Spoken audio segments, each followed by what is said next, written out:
Hello there. Thank you again for joining me and watching me. This is Heal with Doreen, and I'm happy to be here. Thank you so much for all those who are making this happen. And we're continuing the conversation on healing the mother wound so that we can be able to fully own our pleasure, so that we can be able to own our pleasure without feeling shame.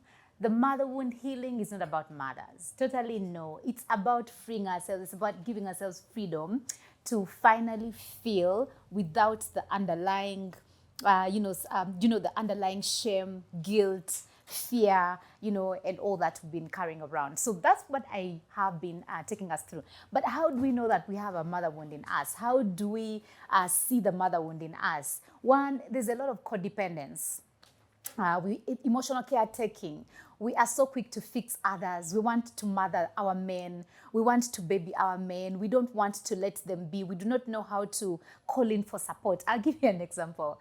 I organize retreats at the end of the year, and many times I encourage mothers to come and rest, because we are continuing the narrative of mothers having to deplete themselves in the name of having children, right? So I encourage them to come for these retreats, switch off their phones and rest. And so one of the conditions I give them is I tell them, switch off your phone, disconnect from everything else so you can be able to connect with yourself. So they come to the retreat, and on day one, I'm seeing them run to the ocean, and then they are calling their nannies. Mtoto ako sawa. They've left their children at home and they have had a conversation with their husbands, take care of the baby, and the husband is fine. Just go and take care of yourself, go and have fun. And he's really given her the assurance. When she's out there, she's calling the nanny. Mtoto ako sawa. Amekula.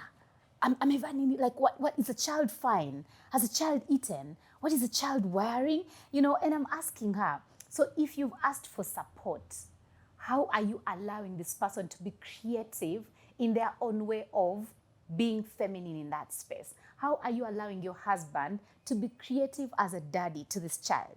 Because you're still enabling, you're controlling, you're manipulating. And like, oh, Doreen, men, there's no way we are ever going to allow the men to support us when we are emotionally controlling things, when we are fixing things all the time, when we are, enabling. Another example I had is of a friend. She was saying that Doreen, we need to be able to be having just once a week moments to go and walk through Karura and switch off our phones and just do 1 hour of walking through Karura. And I'm like, fine. Because for me, I've overcome that. And so we are taking this walk, and she has to excuse herself and say, my husband took the baby to the hospital. She didn't sleep well. She had a fever.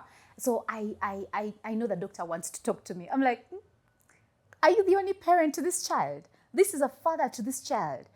You may be the one that really can explain certain things, but allow this person to ask himself, how could I take a child to the hospital without knowing the history of how this child has been feeling, so that he can be able to be better next time. But she's there and she's making phone calls and she's asking, hi babe, so how is she? What has the doctor said?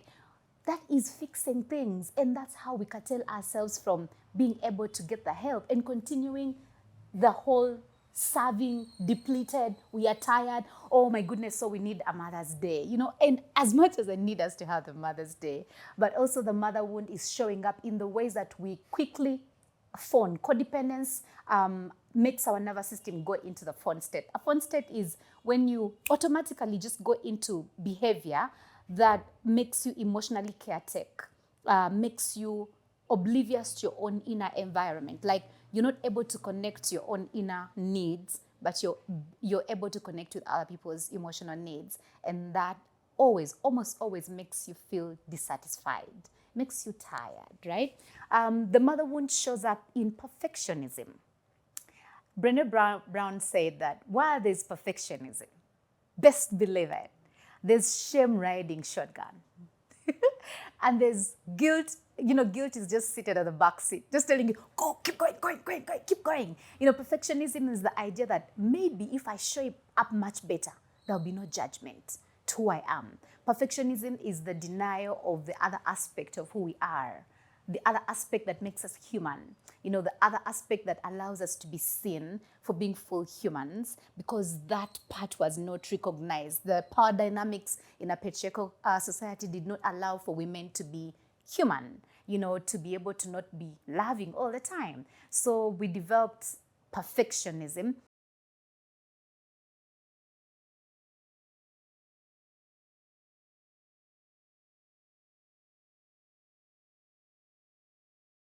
well. I'm going to perform so well. So you don't have to see this bit because there's shame around these parts of me, certain parts of me, right? So also the mother wound manifests as perfectionism. And I know women have won perfectionism as a personality trait. You know, they walk around saying, you know, me, I'm a perfectionist. I can't, I have OCD, you know, I cannot let that roll. I cannot let that be. I can't let kids look like that. I can't have dirty children. I can't, and we are allowing it. But guess what? There's a lot of burnout now. Women are tired from doing it all and still not feeling satisfied. And still society is not justified enough to say they need support because they're making it look like they can do it. So then they're letting them do it. We also have the growing narrative of now we have feminine men. I keep telling women we are the ones who are demasculating these men. We are allowing them to grow into that because we're doing everything. We're making it look like we can handle it all. So, I mean, who doesn't want to chill? You know, who doesn't want to do less? You marry a man who is hardworking, who is a provider, who has vision, who has clarity, but this concept of manipulating outcomes, of you ask for support, but then you want to tell him how to do it. They go stoic, they go quiet, they don't talk, but then it's not something that makes them comfortable. So they let you do it all. And now we are in uproar, complaining. Men are irresponsible, men are not doing much, men are not meeting our emotional needs, men are not doing, let's just question the mother wound. Underneath that is the mother wound, the perfectionism. Also the mother wound manifests in the imposter syndrome. Oh boy. Feeling like your creativity is not good enough. Feeling like you must acquire so many accolades, so many titles for you to be able to fully own your gifts, your talents, your skills. For you to be able to come in and talk to people, you must first spell out too many titles. You know, we are limiting ourselves. We are not sure of ourselves. So we can't sell ourselves high. We are selling ourselves short. We shrink ourselves. We have sabotages. I so many times sit with women and we draw vision boards and they have all these goals, they have all these dreams, they want to step into a certain kind of potential, but then I tell them, you don't have a system. What's going to stop you? You're stopping yourself, right? And we stop ourselves because of the imposter syndrome, the feeling of I'm not good enough, of I'm less than, of they will find out I'm a fraud, of they won't believe me, of they will need me to prove certain ways. And yet you have innate gifts that cannot be quantified. You have innate skills. You have innate talents that nobody can train. You only need skills to bring them out, right? But then we have that imposter syndrome that is also one of the reasons why we are not making it big in investment forums. We are not doing so well when it comes to businesses. We start businesses and then they collapse, you know. We start so big. We are not good with creativity. With the whole creative flow for women is curtailed. You have an idea, but you don't give it enough time. You have a lot of procrastination, so you don't give the idea enough time. You don't give it the idea enough imagination. You're not able to plan properly. There's hindrances to your creative flow because of the imposter syndrome. And that is a function of the mother wound. The other function of the mother wound is being competitive. Goodness. You want to take everyone's idea. You don't know how to run with it. It's not your passion. It's not something that you have really thought about. But we're just out there on the streets of Instagram and Facebook and everywhere else, just stealing, grasping at things and competing and wanting wishing the worst for each other and pulling each other down and, you know, just sending wrong messages. We don't want to see other women making it. And therefore, men are so comfortable telling us, just send a woman against a woman. That's it. You have her. She's down. You know, they don't. They just need, you know, women around each other, and then they, you know, they have them down. So we are so competitive, and that in itself is how we, you know, like ooze out the mother wound. Also, the mother wound comes in ways of ways in which we don't trust ourselves. We don't trust our intuition. We don't trust the subtle messages that come out of us. Our inner husband is flawed, is sleeping. We do not know how to take care of ourselves. Our inner mother is also sleeping. We don't tend to our inner child. And therefore, outwardly, we don't trust ourselves. So we don't trust anyone. Goodness, it's worse in a capitalistic society. we just walk around each other as if somebody is after me. The mother wound also shows up as women failing to trust themselves, therefore not being able to trust other people. It's not easy. It's when I am taking women through femininity, we look at the hyper masculinity that we have around. It's a function of the mother wound, the capacity to allow for support. Universal support from the people around us, support at work, because we are enablers. We're not able to ask for support and then let people be creative in the support they're offering us. We also want to manipulate that support, right? So we don't trust ourselves. We don't trust the support within ourselves. We don't trust our emotions. We don't have boundaries. Our emotional language is just flawed. We are anxiously attached. And so we come across as if we are so loving. But ideally, being anxiously attached means, one, that you are going to be sexually fawning. Sexual fawning is a function of all these codependent traits that you will automatically given because what it is that you have around scares you, that you're better off just satisfying the man. And so it is honestly such a very huge cry when pain when I see women give up on their desires, give up on their pleasures, and allow the men to continue experiencing the pleasure and sacrifice themselves in that manner. This comes out in ways of the understanding that, one, we're never taught how to take care of ourselves. So when we give birth to children, we don't get enough support. We don't take care of ourselves. And so if our hormones go out of whack and we don't even know what to do, our libido goes down. And so it gets down to the idea of, when all this fails, let him just have what he wants. I don't want. So you just open your legs, but mentally you're disconnected, right? You just have to use external support. You have to use lube. You have to masturbate on your own. You have to use toys after him because you can't fully connect, engage with your partner and feel pleasure and communicate and ask for what you want and take in what you want. You have to put your pleasure on something external because engaging with somebody requires some level of vulnerability, some level of trust, and you don't know how to access that. So the mother wound needs to be dealt with. And I'm here for you. And I want us to deal with this together because, hey, we want the freedom to be able to feel, the freedom to be able to explore, the freedom to be able to take in this pleasure. So how do we begin? How do we start? On the Desire series, we have the second part where we say the second session is about increasing your arousal, meaning we have so many tools we can use. But first of all, we need to be able to unblock our minds. And one of the ways in which we can do that is untangle society's unspoken messages about being a mother. If we can untangle them and build our own messages, then we'll have what we call reframes for the negative self-talk that comes into us when we are doubting ourselves, right? What are society's unspoken messages about being a mother? You need to be a superwoman. If you're not a superwoman, then there's something deeply wrong with you. So mothers are supposed to be superwomen. The other is being a mother is natural for so many women. If it's not natural for you, there must be something deeply wrong with you. Other women are doing it so well. I have clients who are doing the womb work. They're onto fertility. They want to conceive.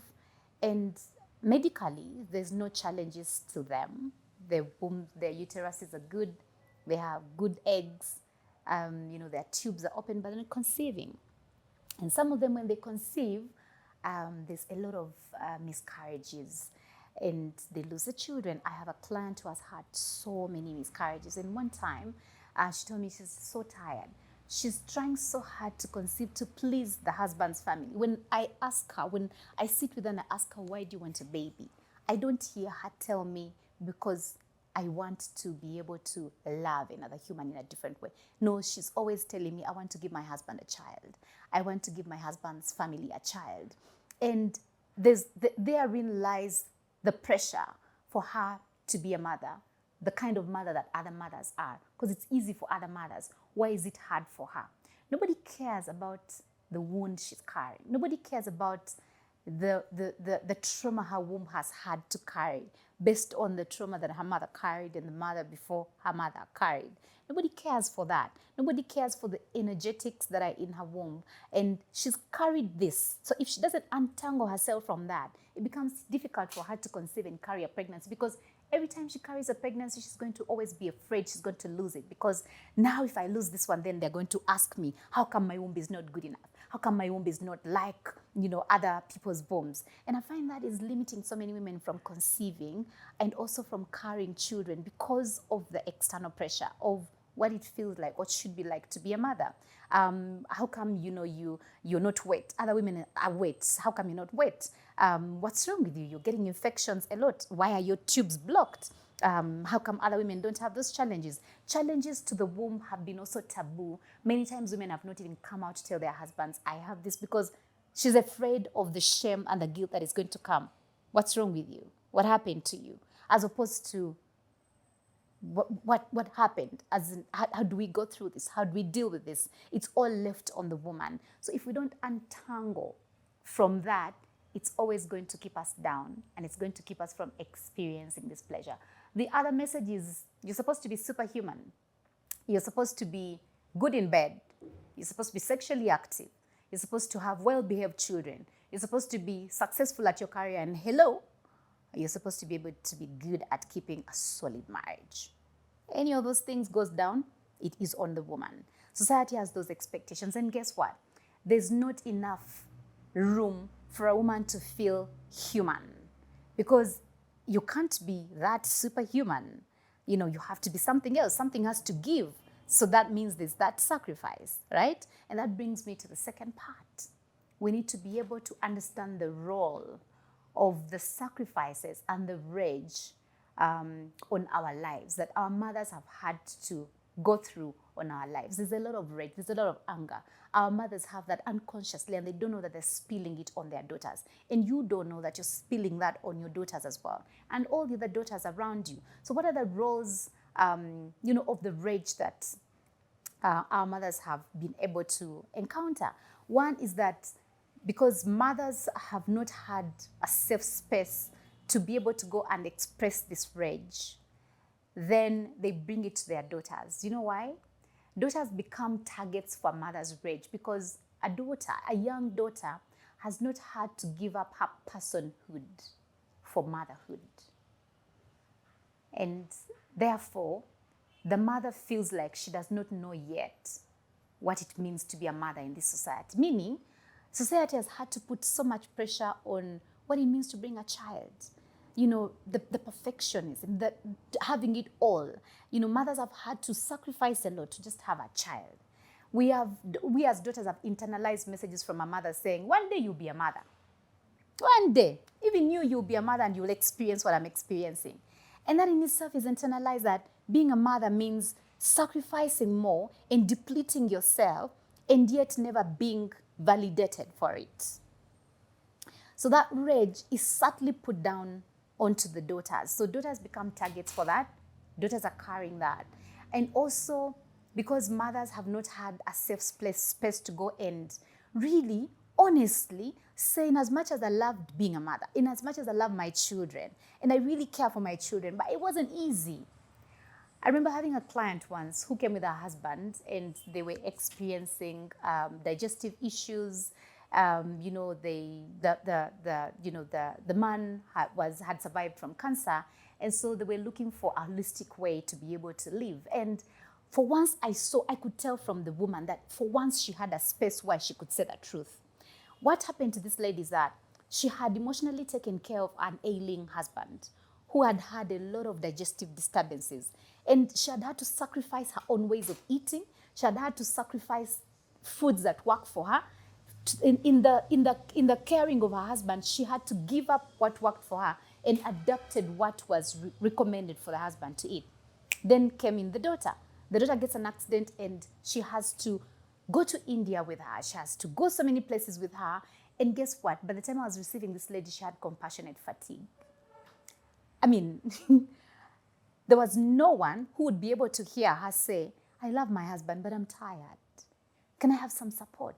To the point that even when a woman asks for support, she will be taking care of the people who have come to support her, laughing with her and telling her, I know you don't even know how to allow people to support you. That if your daughters come home and they tell you, Mommy, today rest, we are going to take care of this, you'll make sure you make them tea first, you'll clean the house, you make sure that you lay the beds where they're going to sleep. You know, mothers do not even know how to let go and rest because they feel guilty that society is going to judge them for being less than, for not being good wives. How do you leave your husband to go for a spa?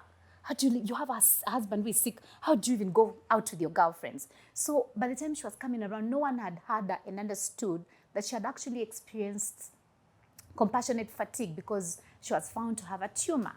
And we all understand what the impact of stress and, unexpressed stress and what it can have on mothers. So imagine that mother. She has daughters who think she's a toxic mother. She has daughters who have not been able to give her also the space. They don't even know as well how to give her the space to express this rage of having her to deplete herself in the name of being a mother. So we need to be able to teach mothers, because they need support in this, to teach mothers to be able to process this rage. Because when we process it and allow it and honor it, then also daughters can be able to go to their mothers and tell them, Mommy, I love my husband, but my goodness, it's so tiring being married.